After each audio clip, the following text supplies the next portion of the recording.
Welcome to The Landlady Listens.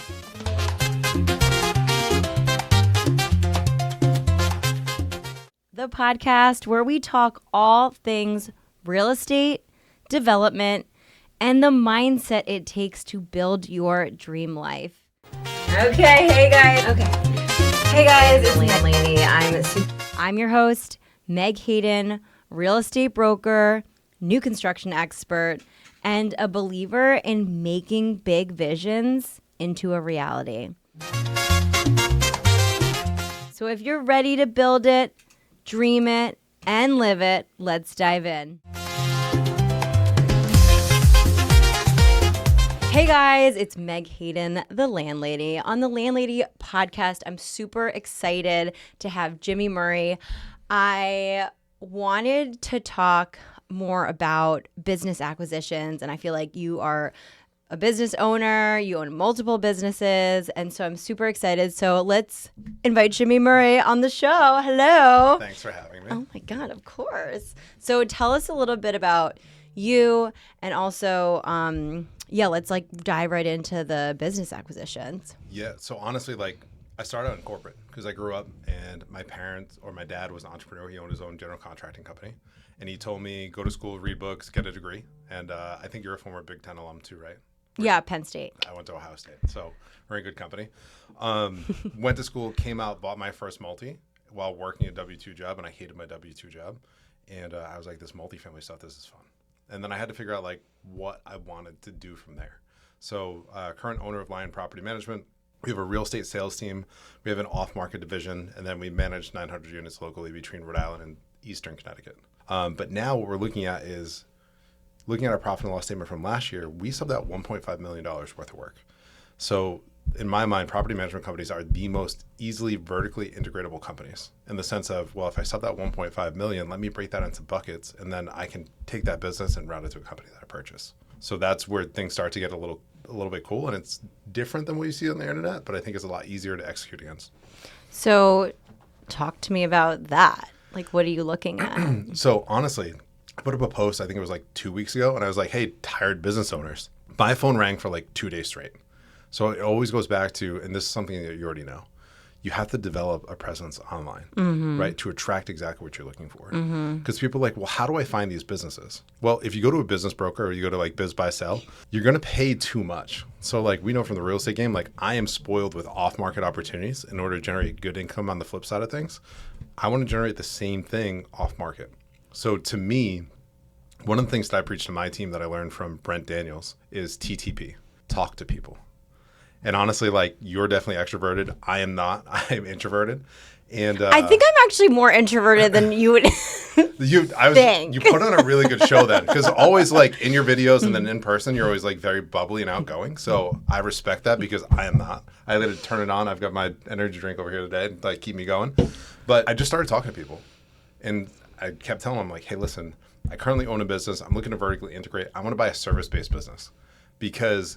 So what is vertically integrate for those who are listening? Got you. So it's a business that I can bolt on to my existing business that is going to be complementary. Right. And that's what Cody Sanchez talks about. She goes, I can't tell you what business to buy. It has to be a business that's going to work within the sphere that you're interested in, within the sphere that you're already working in, and also within a sphere that is going to support whatever business you already have. 100%.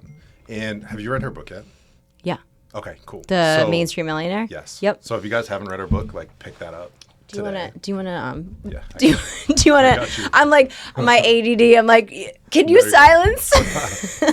Other than wife and children. Coolest thing is that in her book, it's almost a style like Warren Buffett. Warren Buffett talks about developing rules in order to create investment criteria. And that's where I think Cody knocks it out of the park. Right. In that book, it's literally a blueprint to go out and execute against what she's done to build $20+ million worth of wealth and do it with as little money out of pocket as possible.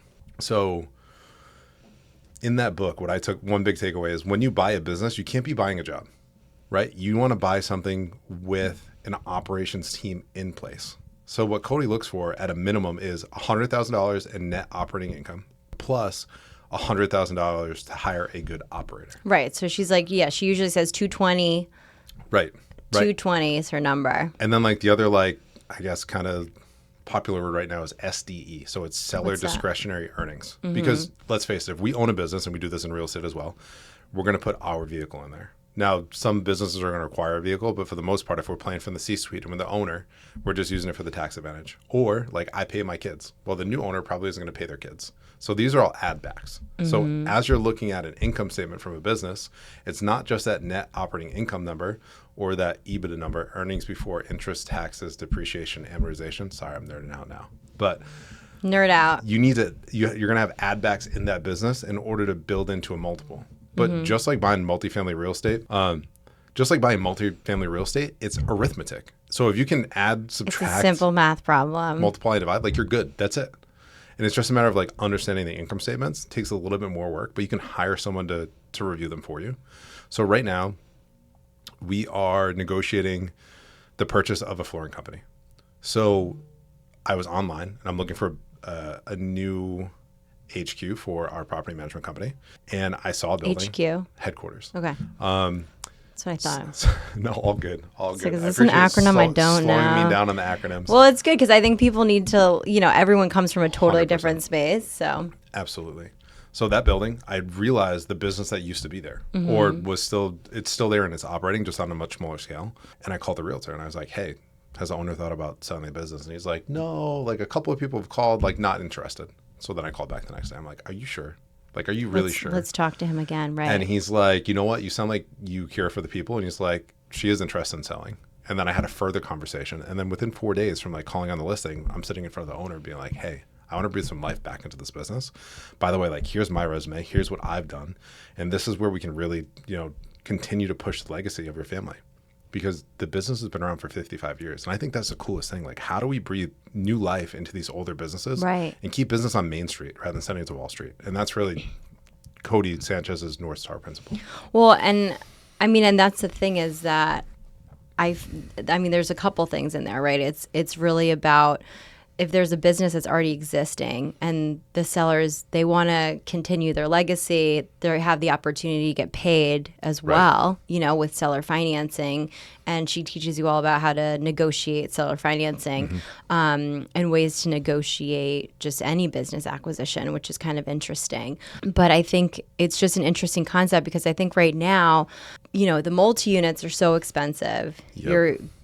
I don't even think you're breaking even. That's the tough part, right? Right. So people have brought that to me and they're like, why are you not buying multis here? And I'm like, well, they don't cash flow, respectfully. Unless you want a 1031 exchange and maybe you see a couple deals. I'm not saying that deals don't exist in the market, but they are way tougher to come by. Right.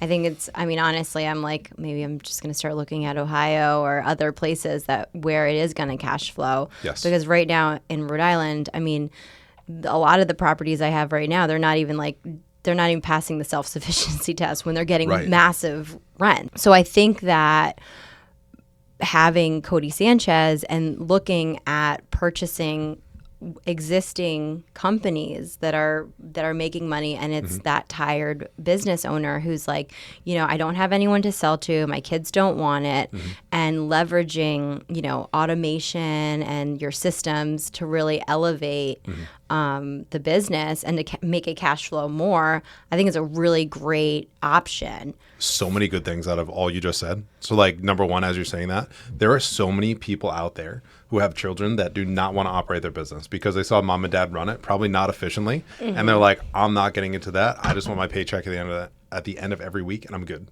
Now, on the flip side of that, you talk about self-sufficiency. So that's going to be financing on multifamilies. The financing on businesses is actually really straightforward. There's a large book produced by the SBA that there are a ton of rules. It's a matter of finding the right person to come in and help you finance these deals. So now, as I'm building off Cody's rules that she laid out in her book, my next criteria is I want the business to own a piece of real estate. Well, why is that? So the SBA has two loan products. They have an SBA 504 loan and they have an SBA 7 loan or 7A loan. Okay. Now, local banks have dramatically different lending criteria. It's just like on the commercial side of things. Like if they know you and you have $1 million in your bank account and you've banked with them for 10 years, you're going to have a different set of criteria than me off the street with $100 in my bank account. It's just how it works. Yep. It's relationship banking. So like one local bank I came to and they said, oh no, 7As, we only finance for 7 years, right? The other local bank I went to, they're like, we only do express 7As. So we only lend up to 500,000. I'm like, that's kind of counterintuitive. Wouldn't you want a business with a higher valuation, because they still go out and get an appraisal in the business? Because a higher valuation to me means more security in the business world, because it means it's producing more cash flow, as long as the multiple is right. So the multiple is like, how established are your systems? So if it's just you and you run and operate the business and your NOI is 100 grand, it's probably worth 100 grand or less if you have to hire somebody in, right? Right. But if it's Meg and you have a team of people and you're at the beach every day or wherever you go, it's probably worth a 6 multiple, right? So it's 6 times that $100,000. And that's where it was confusing, not confusing, but... You mean so that's the multiple of people that are there? Like, what's the multiple? Like, how are you coming up with that multiple? So it's how established your systems are, Okay. but it's really like cap rates in real estate. Cap rate is going to price your risk. Multiple is going to be your risk. So higher multiple, lower risk. Lower multiple, higher risk, because you're not going to have the established systems. But I think that's what Cody does really well. So Cody's program has 9 pillars. So when you pop the hood of that car and you look underneath, you're going to line it up against these 9 pillars in terms of these are the tried and true practices that we leverage when we come in and we turn around these businesses and we help them grow. And here's a really cool thing. So one of the things that I didn't know before meeting Cody Sanchez is that private equity, they're going to look at companies that are $5 million worth $5 million or more. Anything $5 million and less, they don't touch. I know, which So is think about such a how huge many companies are out there opportunity. Yeah. that we could buy for less than $5 million. You guys are like, but $5 million. You would be amazed at how much money is out there and who's willing to bet on a solid operator. Because I know it's Instagram sexy to be the entrepreneur, but what's really sexy it's really not that much fun. No, it's going to keep you up late at night. But what's really sexy is an entrepreneur that knows how to operate a business, that just buys into the vision of the visionary, and then that integrator can really just run up the score. And that's the cool thing. So forget about Instagram. If you can become a really dope operator, you can operate a really cool company.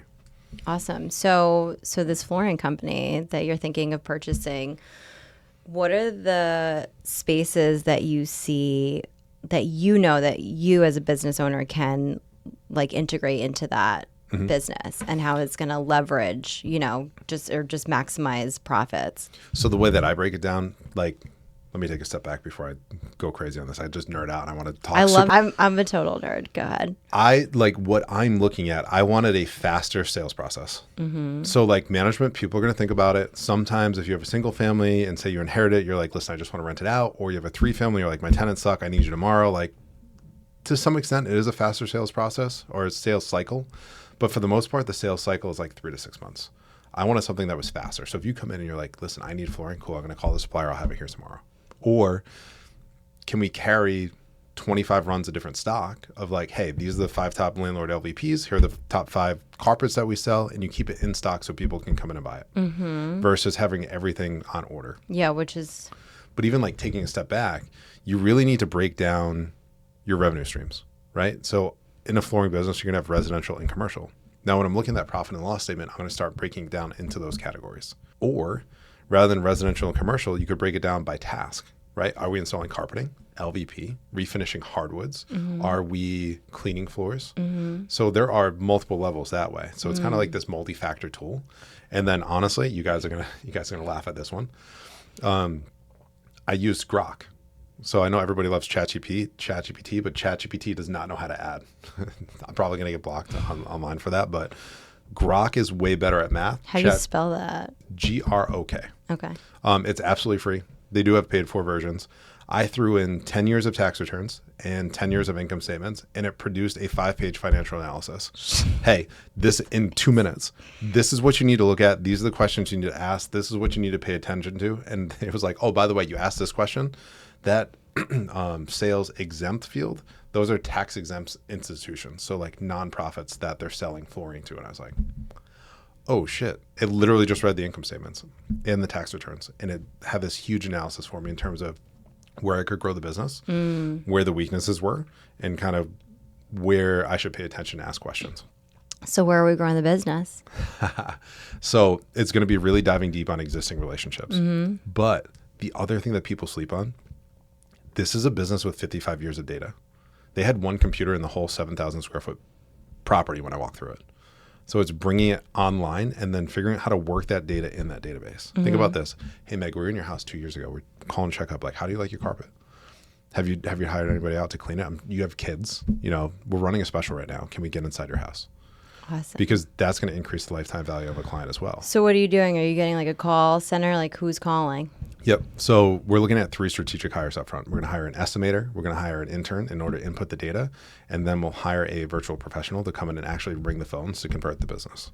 I love that. And then what kind of systems are you using to better get the sales done, and what other systems are you doing? So I went back to Grok.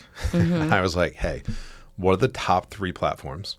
And present to me a side-by-side comparison of the top 3 platforms to bring a flooring business online. Right, so you have like House Call Pro, and you have Service Titan and Jobber. Those are the 3 that I was looking at. And then they gave me the write-up in terms of which platform we should use. Honestly, I really like House Call Pro. I think the biggest thing with a lot of these older businesses, and I know like younger folks listening into this, you'd be amazed at how many companies have been around 25 plus years and have like 20 reviews online. That doesn't surprise Like me at all. absolutely no presence, no web presence. Just a website that's there. It was probably built on like Windows 95 and like 20 reviews. And just think, if we come in based on how we operate, it'd be very easy to get those reviews up. You get your rankings up, and then all of a sudden conversion is just driven from there. I mean, and that's really what Cody Sanchez talks about is the reviews, how important it is to get the reviews online. How are you structuring that deal? So that's what we're still trying to figure out. So that's like the open-ended question right now. But honestly, like I'm being transparent. Hey, listen, very interested in the building. Right. Interested in the business. Not sure how much I can pay for the business based on the current operations. By the way, what's the seller doing to mitigate taxes? I'm going to frame it as that, not, hey, I need seller financing. Because the cool thing on an SBA loan, if I come to you and I'm like, Meg, I'll buy your business for $1 million. SBA is only going to look for 10% down. Right. Right? So way less money down. If I say, hey, Meg, to help you mitigate taxes, can you hold $100,000 worth of paper for me? And then I'm also going to build an analysis to say, hey, at a minimum, can you do this? But by the way, if you give me $250 or $500, here's how you're going to mitigate your taxes. Here's how we'll pay you back. We're going to keep your taxes super low so you get more money in your pocket. By the way, here's my game plan on how I'm going to grow this business. So that's your protection in terms of if you're willing to go deeper on the seller financing side and offer me more, here's the analysis of how we make sure that you're protected. That's actually how I, for like sellers in general, for sellers who are selling real estate, I always talk to them about seller financing and just break it down how much they would make every single year. And then, whether it's 1 year, 2 year, 3 years, whatever balloon payment they want, that's going to help them, decrease taxes for them on the front end. So how did you even find this company? So my dad, when he ran a general contracting company, he would only have floors installed by this company. And my dad's a giant pain in the ass, super OCD.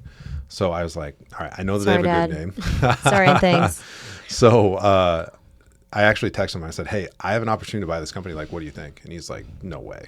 And then, of course, like my family is very like, join the union, get a W-2, not entrepreneurial. And he's like, be careful. And that I was like, all right, thank you for the feather in my cap. I'm ready to rock and roll now. So anytime my parents are like hesitant, I'm like, nope, this is what I'm chasing. Absolutely. So I know actually we were at our meeting the other day for our office, and you had talked about like squeeze pages. Yes. Can we talk about that? Yeah, absolutely. Yeah. So I think one of the biggest things that folks sleep on are long form keywords on your website, right? So it's like selling a distressed house, Warwick, Rhode Island. People will type that into Google, right? And then you just have to build an unbounceable page. So a bounceable page means someone goes to it and you're like, this doesn't look good. I'm not going to stay on the page. I'm leaving. So how do you keep people on the page? Now, one of the biggest things that I learned from an online course that I've taken is that people read in a Z or an F pattern. So when we read Google, we're going to look down the left-hand side, and anything that's interesting, we're going to come in. And then we might come back out to the side, and then we'll read back in. So that's your F pattern right there, right? But normally when we go to a website, if you go to Lyon website, you can see this. Or actually, I've just rebuilt the wholesaling website here. When you read the website, excuse me, you're going to read across the top, and then your eyes are going to come back down, and they're going to come back across. So you normally see the two menus. But a lot of times when you come across, that's why you see on the right-hand side, like leave your information here. So you're going to have your information form because you come across, then you back down, and then it kind of brings you back. So you're reading a Z or an F pattern. So again, I'm not the expert here, but I know enough to be dangerous. But you really want to look at those long-form keywords. But whatever you think your target market is, you can go to Google. So if I want to sell houses in Warwick, Rhode Island, I am literally going to type in sell my house, Warwick, Rhode Island. And then you're going to see who pops up, so you know who your competition is. So one, you can go and do keyword research on their websites. It's out there for free through Google, or you can hire somebody to do it. But then it's going to give me the top 5 questions that are follow-ups to the questions that I asked. Those are your blog posts. Those are your landing pages. And by the way, if I click on one of those, Google's going to say, hey, here are the next 3. So now I have 8. I click on another one, now I have 11. But those are going to be the pages that you want to build out. Now, here's the key. If you decide to stay up one night and pull an all-nighter, you build out 100 pages, your page is probably going to rank like shit.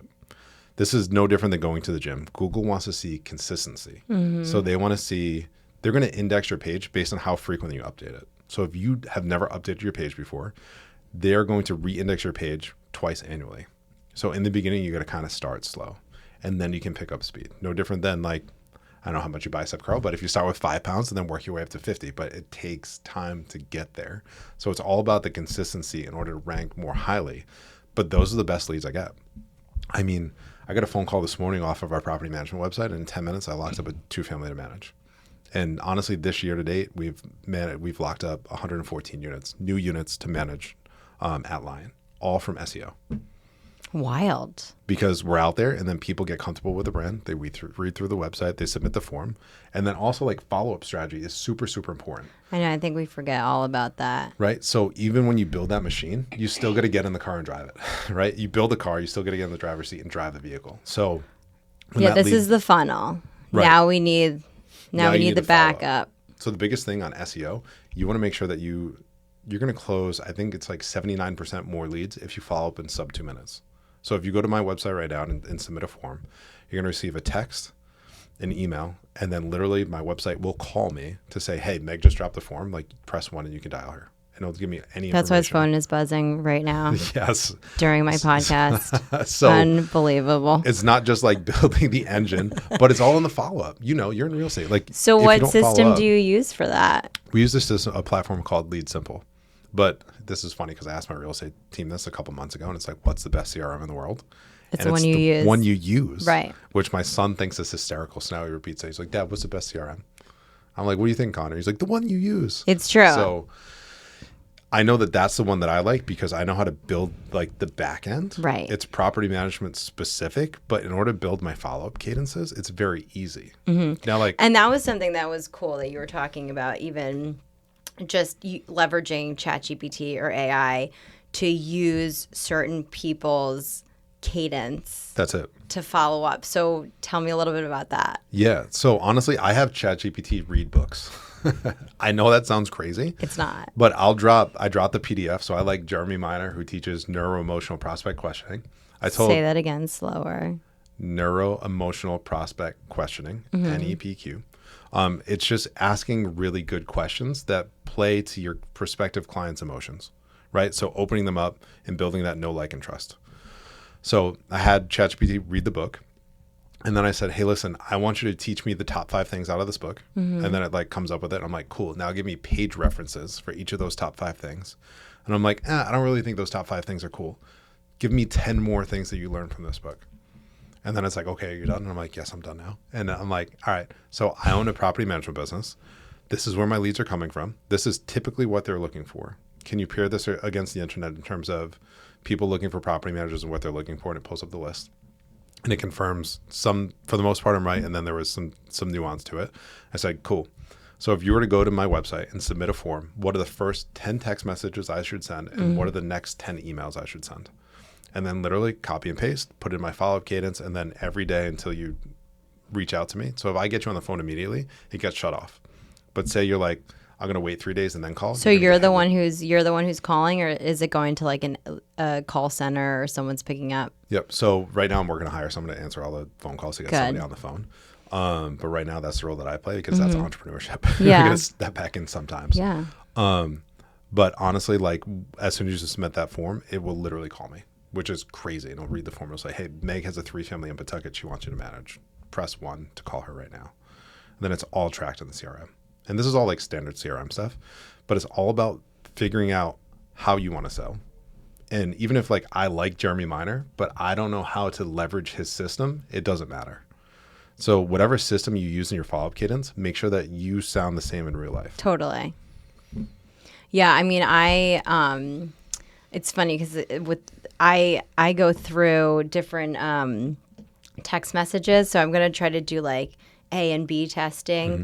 So I like Alex Hormozy. Yeah. Hormozy. Yep. Love and but I need to read the guy that you just said, because I think I listen to him on Instagram and stuff, and I follow him. But I think the most interesting part is, while social media is important, the more important thing is the text messaging and the emails. 100%. Because I was listening to, what's the guy who runs Reel? He's whatever. Justin? No. The whole company. Oh, the guy. Okay. So he was talking about Is that how. the Indian guy? Yeah. Okay. Yep. Or I don't know, but yes.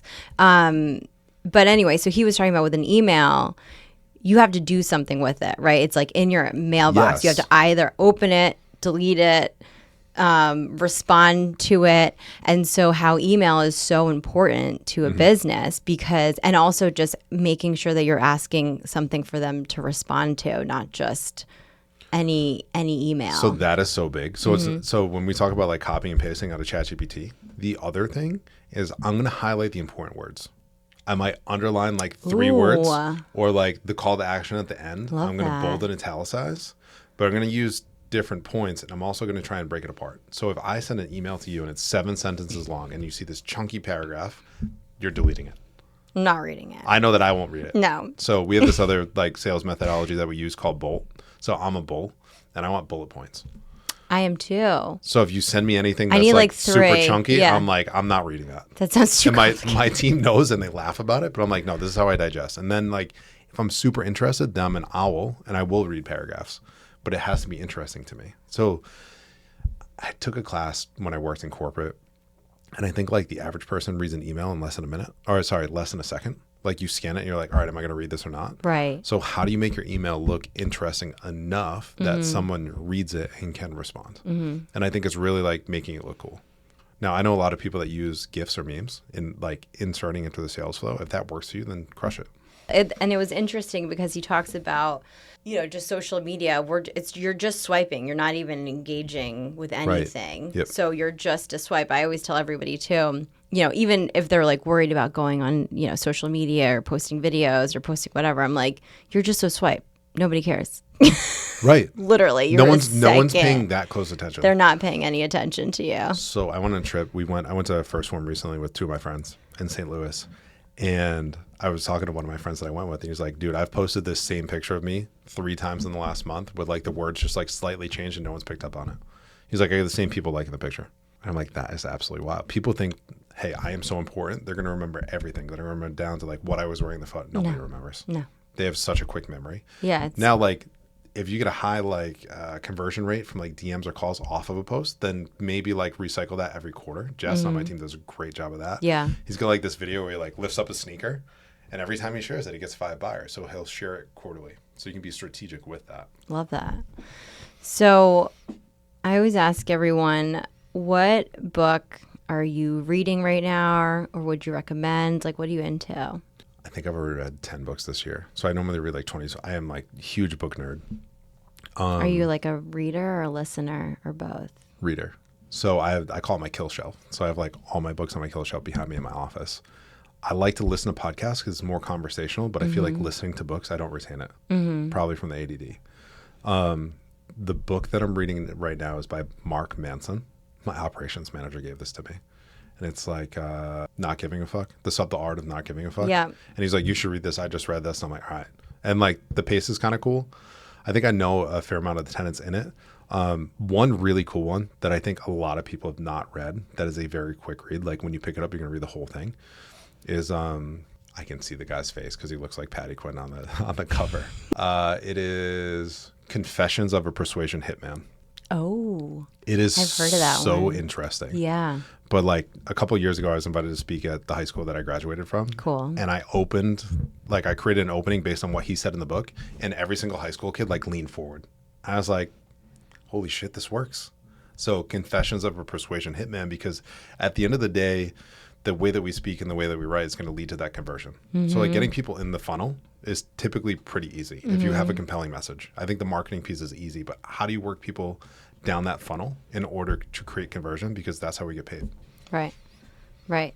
So for real estate, and even your management, what systems do you leverage, or like technology are you leveraging? Yep. So biggest thing for us, obviously your CRM, is Appfolio. So literally we do messaging tenants, emails, text messages, like we can literally print them down in a PDF. Our rent collection is like the Cadillac of operating platforms. But honestly, Google has so many good tools. At one point, like when I hired my operations manager last October, he's like, let's go through all of your technology. And we had like all these different pieces. He's like, we really don't need Zoom because we have Google Meet. Or like, we really don't need Slack because we have Google Chats. So whatever you find, like, you just got to use it. But I think like when you own a business, an annual review of the technology that you use is absolutely necessary to make sure you're using it and using it effectively. I love that. So I ask everyone what their mantra is, because I know you're big into like 75 hard too, but just we'll talk about that later. But what's your mantra? That is so interesting. So I ran 3 miles this morning. I hate running. Your boy's too thick to be running. Like 220 pounds running through the streets. I shouldn't be out there doing it, but I signed up for the Ragnar relay. So I was out there running in the rain this morning. Honestly, I tell myself, just keep going if I had a mantra. But Katie, my wife, what she says to me is, you won't. Like anytime I get stuck, she just says, you won't. So Patrick Bet-David, in his book, Your Next 5 Moves, he has that Punnett square of like what you're driven by. And I'm truly driven by madness. Or like there's a large real estate personality that was hosting a masterclass, and he's like, who do you follow on social media that's like doing a really good job? And someone raises their hand and he said, Jimmy. And he goes, Jimmy who? So my team will walk into my office. I just write Jimmy who on my whiteboard to keep me going. I love that. So little mantras like that. Well, it's funny because my sister, like, she always go, do it. You won't. And you're like, that's right. I think Alex Hormozy, he does the same thing when he talks to business owners and tells them what they need to do. And then they come up with excuses as to why they can't do it. He's like, you're right. You can't do it. You won't do it. That would drive me fucking insane. Yeah, but it is. It's true. I think it's true. Just that mindset where, I think a lot of people were it's so easy to make excuses for everything in life, for, how we eat, what we do with our bodies, what we do with our business. And I think a lot of the time it's just a bunch of excuses. And if you actually cared about anything, you would make sure that you put the time 100% and the energy in there. And actually, 100%. I think I was like trying to think about it, but I was like, you were the one who definitely got me like into 75 hard because you would post about it. I'm like, even though I have not completed 75 hard, let's say like flash forward a year and a half later, I like feel better. I literally just even the drinking, I don't even like want anything Isn't it anymore. Crazy how all of a sudden you're like, because in real estate, you go to like every event and they're like, why are you not drinking? And you're like, because I don't want to, and it slows me down. I'm like, I'm at 100. And if I put that into my body, then I'm automatically going to be at 85 because I'm literally tired. And so now I just don't like and it's crazy because it's like during celebrations, every kind of social event, everything, you're supposed to like have a glass of like champagne or anything. And it's like, I don't understand why we're putting this like literally toxic thing into our body. Hear me out on this story. This is a good one. So I was up in Boston, and there were 4 speakers across 2 days, so 8 speakers in total. Wes Watson, who I don't care for, Eric Spofford, who built a massive real estate portfolio, Andy Frisella. Birdman came out. That was super interesting. He was definitely under the influence, so it was interesting to see him. And then who's that? Birdman? Yeah. Oh, the rapper. From there was this guy, Mike Rashid, who came out. So Mike Rashid has one of the most interesting stories I've ever heard. Like murdered someone and like a whole long story. Oh my God. Go look it up. It's super cool. Became this really big gym personality, owns Ambrosia, the supplement brand. And he gets on stage. Now you're going to think like it's a bunch of bros in the room. Right. Like the people who are on stage. And he said, how many of you guys work out every day? Everybody raises their hand, right? And he's like, how many of you guys love yourself? All the hands stay up. And he's like, how many of you drink? And like most of the hands stay up. And he goes, so if you drink, you do not love yourself, because every time you take a sip, you are intentionally poisoning yourself. And I was like, and I was on phase 2 of the program at that point. I'm like, oh my God. So I've already bought into this a little bit, but now I think about that. I'm like, if I like my life and I enjoy what I'm doing and I'm living in alignment in terms of what I want to accomplish, what am I trying to escape from? Why am I poisoning myself? Yeah. It's going to shorten my time on this earth. Right. And I think that's the thing, is that I don't think we, if you love your kids, right? Yep. And you want to be here for an extended period of time, we really have to take care of these vessels. 100%. And by the way, like we're leading by example for those children. Yeah. I mean, right? I tell my kids too, I'm like, these are fake beers. Because I do like the non-alcoholic beers, because again, it's like, I always liked the taste of like a beer or just like a cold. So it's like, I mean, and it's funny because I bring them to like, bridal showers, because I know there's not going to be an option for me. And there's a Coke, but that has like 140 calories. Not that I'm like, a lot of sugar. And a lot, my God, 78% sugar. It's ridiculous. It's like disgusting. Wild. The whole thing is like literally just sugar. So I think about that. So like your sugar, you could do 140 calories, or you could do like a 70 calorie beer. Not that I'm like counting calories, but I think when you do 75 hard, you just start looking at what you're putting into your body, because it's all a math problem, right? So I'm 100%. Like, if I'm even if I go like I walk, I'm a walker. I'm not like a crazy workout honestly, girl. Like, walking will change your life. Walking and proper water intake completely change your life. Totally. And what ends up happening too is like walking, not only it gets you, it's like your peripheral vision, like you just moving through the world. Like see, seriously, do you know what I'm saying? Yeah, like moving through the world, but like having that in your eyes and being like aware of what's going on is super important. It lowers your cortisol levels, and so your cortisol levels is what blocks you from losing weight. So the stress levels, and just you by walking, and then it's like, you walk, right, and then you look at your fitness thing, you're like, oh, 190 calories. That's all that you burn from even like an hour worth of walking. But it's way more than that. It might be, right, but then I'll not calories so much, but like all the additional benefits. All the additional benefits. People Absolutely. say focus on this one number, but there's actually all these secondary and tertiary benefits as well. Absolutely. But you look at it, right? So you're like 190 calories burnt, right? And then you look at like I love my green tea Arizona, but you're like, it's like 250 calories. I'm like, I'm just drinking water but again, you make a decision, right? You're like, is it worth it?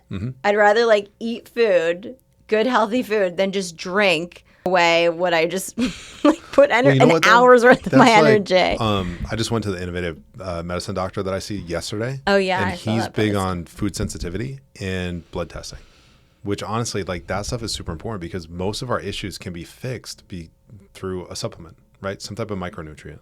So like yesterday, like one of the things he prescribed to me was vitamin D, because I'm deficient in vitamin D, right? But it's not like some big pharma drug. But like he's like, listen, you can do all these things, but if you don't get the eating right, like that's where it's at. It's huge. I mean, but like every day, it's like, okay, I wake up, and that's why, when I was doing 75 hard, I was like, all right, there were a lot of things that I'm like, to do 2 workouts a day. I'm a single mom. It's going to be very hard to do. So I realized that I could do a workout in the morning, like go and do a full workout. But then I'm like, well, I can also walk with my kids for 45 minutes, right? Yep. So doing that. And then you're like, all right, then the non-drinking, right? So, all right, it's just about like getting it in. So it's like, all right, well, then I just do the non-alcoholic beers, the non-alcoholic champagne. Perfect.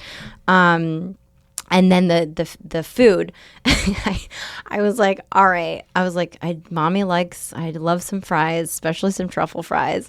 So I'm like, I'm just going to do, like bread, because it actually doesn't make me feel good. Yep. And then like no rice, So, but those are the only 2 things. Not like some crazy diet either. But again, it was like, it just gets you, it kind of kickstarts what you're putting into your body. So like, then you start learning about proteins and like how much protein you should have and what actually has. Oh my God, when you get the right macro mix, well, game changer. I'm not into the macro. I haven't gotten into that yet, but I know I'm like, all right, if I can do like chia seeds have a ton of protein in it. So as long as I can have like a really kick-ass smoothie in the morning with like just water, beets, bananas, strawberries, whatever you have, and a lot of chia seeds. That's going to like get me, my protein in the morning.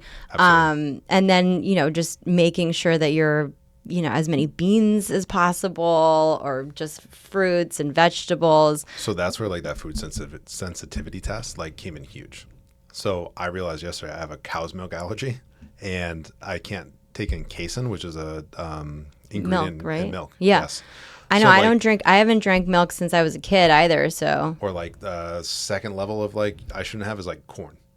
It's like, so you go through the test, or one of my buddies, and it's probably all inflaming your body, right? Well, your body's like, why are you doing this to me? Now your body can recover faster, right? And you can feel healthier. Right. So like me staying away from those foods, I can reduce the inflammation. I can now work out hard in the gym. Hopefully, my body will recover better, way quicker. So that's where like these are like secret hacks of, it's not that you can't eat, but like stay away from these foods and eat less and eat more of these foods. Yeah. And once you run that, and I'm eating all day though. You know what I mean? Like people think that like, oh, you're just not eating. I'm like, I'm eating all day and I'm hungry. But you're not eating food full of shit. Right. Like there's not junk in the food. Like God knows what's in there. Right. You're actually eating real food. You're right. So thank you so much for coming on the show. How can people get in touch with you? Absolutely. So if you guys want to reach out to me, you can follow me on Facebook, Jimmy Murray, Murray, or on Instagram. My handle is The Notorious CFK. Thank you. All right, guys, this is the Landlady Listens podcast. Thank you so much, Jimmy Murray, for coming on the show. Jimmy who? Nice. Well played. Sorry. Remember to stay positive, be that positive energy out there. Make sure you're taking care of people, taking care of your community, and we love you, and we'll see you next time. Bye. That's it for today's episode of The Landlady, where we turn your vision into a reality. Remember, success starts in your mind before it ever shows up in your life. Keep believing, keep building, and more importantly, keep taking action. And until next time, trust the process, bet on yourself, and go create the life that you deserve. Don't forget to like, subscribe, and share this episode with someone who needs to hear it. Love you.